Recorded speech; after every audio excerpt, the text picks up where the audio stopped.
ഭ്രാന്തിയെ പോലെ നിങ്ങൾ ഞാൻ വിശ്വസിച്ചത്. കല്യാണത്തിന് കൂട്ടിക്കൊണ്ടുപോയി, എന്നിട്ട് നീ എന്റെ അച്ഛനെ കൊന്നു. ഇതിനൊക്കെ കാരണക്കാരി ഞാൻ തന്നെയാ. ആരാ എന്നെ വിളിച്ചോണ്ട് പോയത്? നീയല്ലേ എന്റെ അടുത്ത് വന്നത്. ഞാൻ നിന്നെ വിശ്വസിപ്പിച്ചു. ഞാൻ തന്നെ എന്റെ പ്ലാൻ പ്രകാരം പക വീട്ടാൻ വേണ്ടി നിന്റെ അച്ഛനെ കൊന്നു. നിന്റെ ചേച്ചിയുടെ നിശ്ചയത്തിന്റെ അന്ന് തന്നെ കൊല്ലാമായിരുന്നു. പക്ഷെ എന്റെ കയ്യിൽ നിന്ന് മിസ്സായി പോയി. അന്ന് നിന്റെ അച്ഛൻ എന്റെ ആളുകളെ മനസ്സിലാക്കി. അതുകൊണ്ടാണ് ഇപ്പൊ ഞാൻ തന്നെ വന്ന് തീർത്തത്. ഇത്ര നല്ല മനുഷ്യനെ കൊല്ലാൻ തനിക്ക് എങ്ങനെ മനസ്സ് വന്നു? എന്റെ അച്ഛൻ എത്ര പേർക്ക് എന്തെല്ലാം ചെയ്തിട്ടുണ്ടെന്ന് അറിയോ? എക്സാക്ട്ലി. നിന്റെ അച്ഛൻ എത്ര പേരെ എന്ത് ചെയ്തു എന്ന് നിനക്കറിയില്ല. പക്ഷെ എനിക്കറിയാമത്. പണത്തിന് വേണ്ടി സ്വന്തം മകന്റെ മരണം പോലും മറന്നുപോയ മഹാനീചനാണ് നിന്റെ അച്ഛൻ.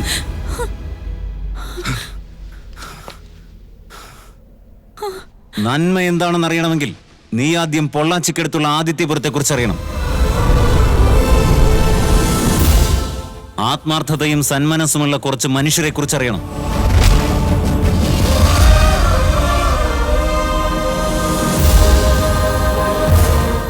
അവരുടെ ആശാകേന്ദ്രമായ അമ്മുവിനെ കുറിച്ച് അറിയണം.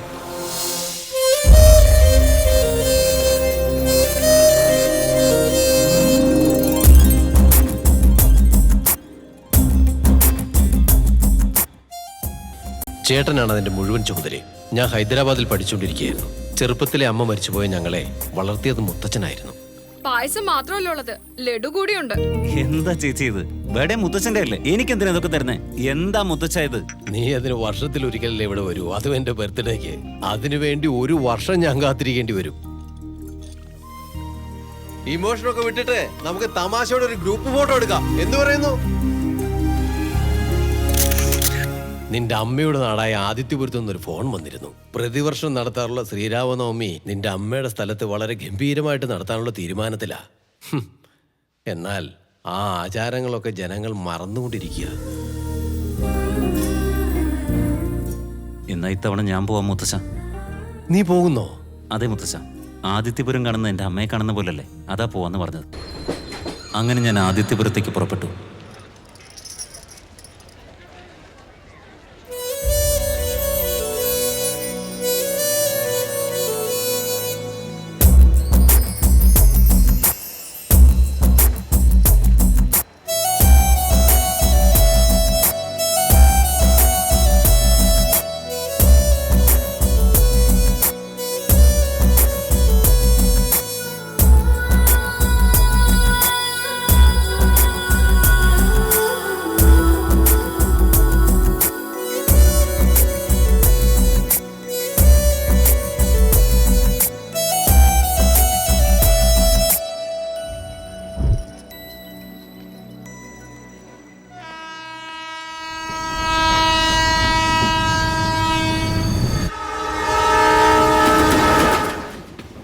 എടാ, നമ്മൾ കറക്റ്റായിട്ട് ഈ ട്രെയിനിൽ തന്നെ വന്നില്ലായിരുന്നെങ്കിൽ ഒരു കാലഘട്ടം തന്നെ മിസ്സായി പോയ. അതിന് നമ്മൾ ട്രെയിനിൽ കയറിയില്ലേ, പിന്നെന്താ? അതുപോലെ ഈ ട്രെയിനിൽ തന്നെ കയറിയില്ലായിരുന്നെങ്കിൽ ജീവിതം തന്നെ പാഴായി പോയേനെ. നീ ഏതെങ്കിലും പെണ്ണിനെ കണ്ടോ? വെറും ഒരു പെണ്ണല്ലടാ അവള്.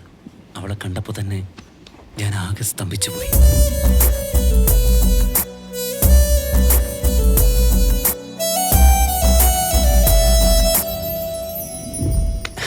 ഇനിയുള്ള എന്റെ ജീവിതം അവൾക്ക് വേണ്ടി മാത്രമുള്ളതായിരിക്കും.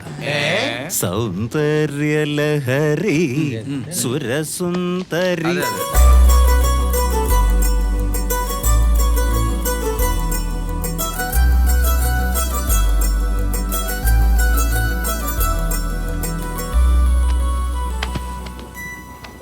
RAC-കാരന് ആദ്യം സീറ്റ് കൊടുക്കാതെ ആ ചെറുപ്പക്കാരനെ എങ്ങനെ നിങ്ങൾ ബർത്ത് അലോ ചെയ്തേ? അതാ എനിക്ക് അറിയേണ്ടത്. അതെ, അയാളുടെ അച്ഛൻ ഇവിടെ രാഷ്ട്രീയത്തിന് വലിയ പിടിപാടുള്ള ആളാ.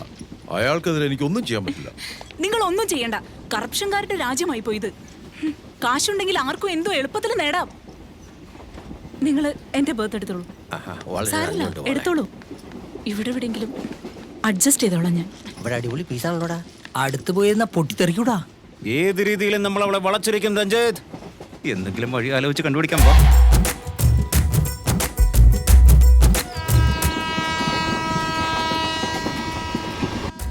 അളിയ, അഭിനയിച്ച് കൊളവാക്കരുത്. തകർത്ത് കളയാം. ഇന്ന് ഞാനൊരു ശിവാജി ഗണേശനെ അല്ല MGR-നെ ഇവിടെ കൊണ്ടുവരും. മൾട്ടി സ്റ്റാറിന്റെ സിനിമയൊന്നും വർക്കൗട്ട് ആവില്ലടാ. വേറെ എന്തെങ്കിലും ഫിക്സ്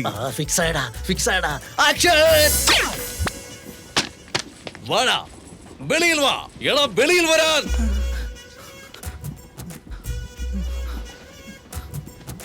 തണുത്ത വെള്ളം ചോദിച്ചപ്പോൾ കാലിക്കുപ്പി കൊണ്ട് തരുന്ന റാസ്കൽ. എന്തായാലും വെള്ളം കിട്ടിയാ പോരെ മുതലാളി. എന്താടാ കൂളിംഗ് വാട്ടർ ചോദിച്ചപ്പോ ചൂടുവെള്ളം കൊണ്ട് തരാനുള്ള അയ്യോ, ആസ്കാരം. എന്നെ തല്ലരുത് മുതലാളി. എന്നോട് നിനക്ക് ഭക്തിയില്ല, പേടിയില്ല, അനുസരണയില്ല, അഹങ്കാരിയാ നീ. കൂടുതൽ അഭിനയിച്ച് കുളവാക്കല്ലടാ. ആയോ? ഈ ട്രെയിനിൽ നിനക്ക് ബെർത്തുമില്ല, എന്റെ അടുത്ത് നിനക്ക് ഇനി മുതൽ ജോലിയുമില്ല. ഇറങ്ങിപ്പോടാ. Get out. എന്റെ സ്വഭാവം നിനക്കറിയില്ല. ഞാൻ 100 തടവ് சொன்னா 100 തടവ് சொல்ல மாதிரி.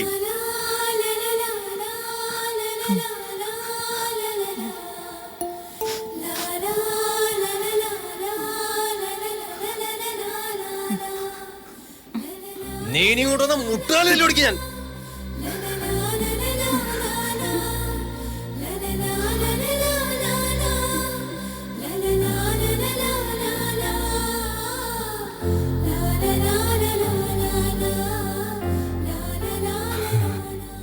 എന്തു പറ്റി? തനിച്ചിരുന്ന് കുറച്ചു നേരം ഞാനൊന്ന് കരഞ്ഞോട്ടെ.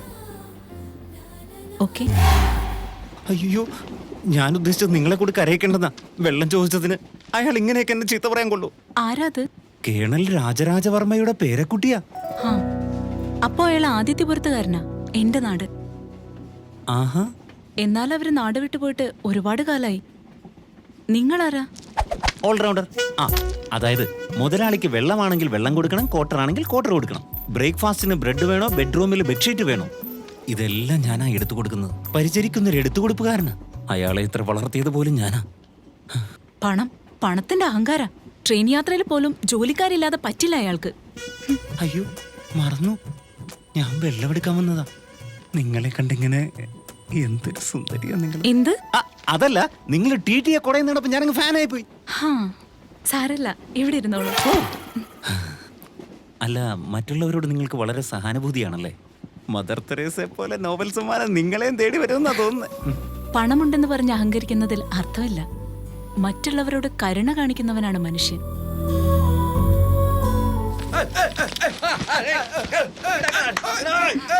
കുറെ നേരം ഇത് സഹിക്കും. വേണ്ട, അവരോട് മുട്ടാൻ നിൽക്കണ്ട. വേണ്ട. ഏയ്, എന്താ മറ്റുള്ളവരെ നിങ്ങൾ ഉറങ്ങാനും സമ്മതിക്കത്തില്ലേ? അതിന് ഞങ്ങൾ എന്ത് ചെയ്യണം? താരാട്ട് പാടി തരണോ? ഏയ്, ഞാൻ പറയാം. ഇതൊക്കെ നിർത്തി നിങ്ങളൊന്ന് ഉറങ്ങിയാൽ നന്നായിരിക്കും എന്ന് പറഞ്ഞു. നന്നായിരിക്കുന്ന ആർക്കാ? നിങ്ങൾക്കാ? ഞങ്ങൾ ഓർക്കിയിട്ട് നിങ്ങൾ എന്ത് ചെയ്യാൻ പോകുന്നു? ഏയ്, എന്താണ് അനാവശ്യം പറയുന്നേ?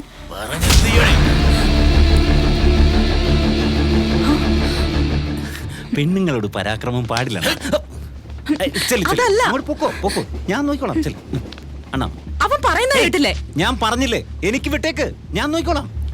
എന്റെ പൊന്നണ്ണ, അവളൊരു പെണ്ണല്ലേ, നമുക്ക് ഇങ്ങോട്ടിരിക്കാം. വാ.